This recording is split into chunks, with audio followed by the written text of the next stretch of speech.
Assalamualaikum warahmatullahi wabarakatuh. Selamat siang dan selamat datang di debat kita pada hari ini. Adapun masih debat yang akan kita lakukan pada hari ini yaitu tentang K-pop lebih banyak memberikan dampak positif atau negatif. Adapun di samping saya sudah ada dua tim, yaitu saudari Elvia sebagai tim pro dan saudari Fitri M sebagai tim kontra. Tim pro akan mendukung bahwa Pupuk memberikan lebih banyak dampak positif, sementara tim kontra akan memberikan membahas dampak negatif yang mungkin ditemukan dari keseluruhan Pupuk ini. Nah, berlama-lama lagi saya akan memberikan kesempatan kepada tim pro untuk memulai argumennya. Dari mulai dari kita. Baik, terima kasih. Kami berpendapat bahwa K-pop memberikan dampak positif, terutama dalam hal peningkatan kreativitas dan keterbukaan terhadap budaya asli. K-pop mengajarkan banyak nilai positif seperti pentingnya kerja keras, ketekunan, dan kolaborasi. Ada banyak hal-hal positif dari fenomena K-pop ini yang jika disikapi secara bijak dapat memberikan sarana yang baik untuk membentuk karakter emosi generasi muda menjadi yang lebih baik. Menurut Irma Yanti dari 2022 dalam penelitiannya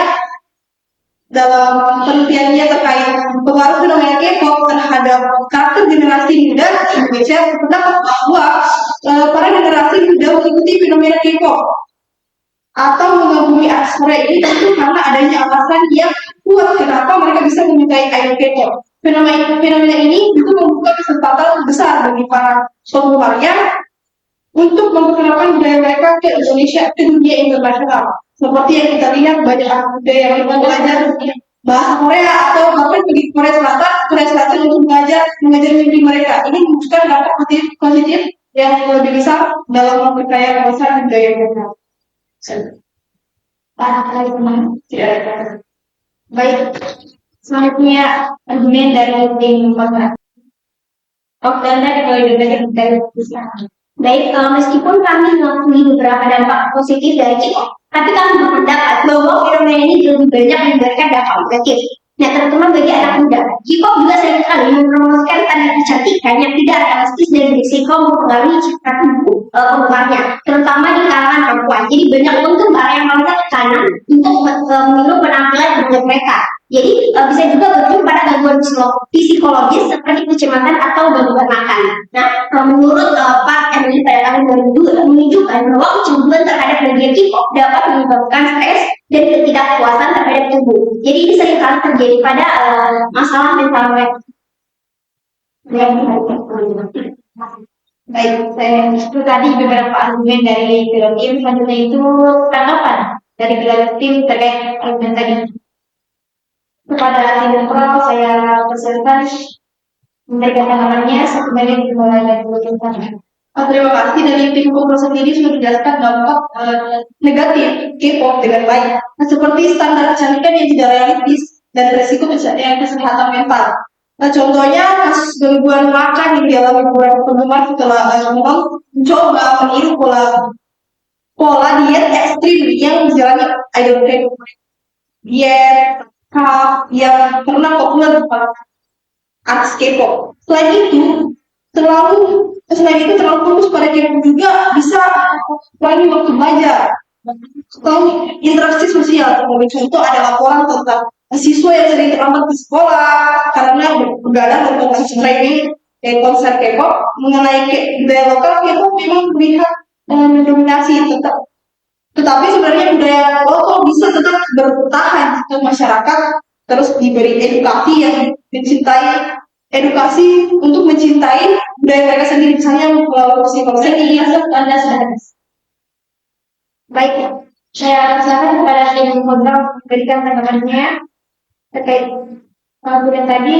Anda dimulai dari sebenarnya dari baik, tim pro sudah memberikan argumen yang bagus tentang dampak positif K-pop seperti mendorong kreativitas, membuka wawasan budaya, juga membacakan nilai sejarah.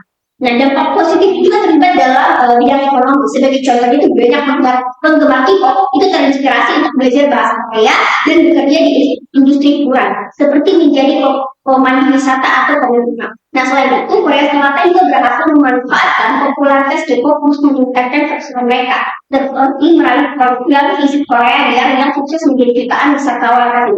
Namun, TikTok juga perlu mengakui bahwa manfaat tidak dirasakan semua orang, karena ada penggemar yang tidak memiliki akses atau mungkin dukungan yang memadai untuk mewujudkan berbagai tersebut. Baik, kami tanggapan dari tim. Baik, selanjutnya kesimpulan dari masing-masing tim. Saya persilakan kepada Dr. terkait kesimpulan dari Anda, kemudian dari tim. Terima kasih. Saya menyimpulkan bahwa meskipun ada beberapa dampak negatif, dia perlu diwaspadai pada dampak positif yang diberikan oleh K-pop jauh lebih besar.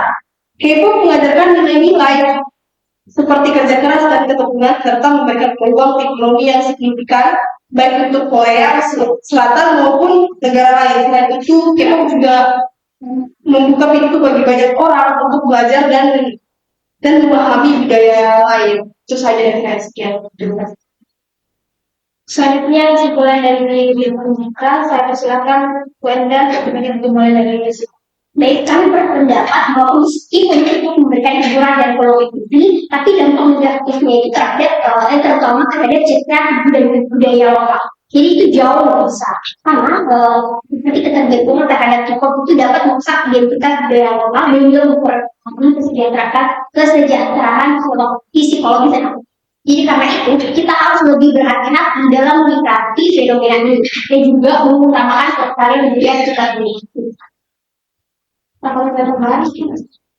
Itu tadi kesimpulan dari kedua tim. Terima kasih kepada tim yang telah memberikan argumennya. Ini adalah debat yang sangat menarik mengenai dampak K-pop. Setiap pihak telah memberikan argumen yang kuat seperti yang kita lihat. K-pop memang membawa berbagai dampak positif dan negatif. Dan penting bagi kita untuk menyikapi fenomena ini dengan bijak. Sekian debat kita hari ini. Saya tutup. Assalamualaikum warahmatullahi wabarakatuh.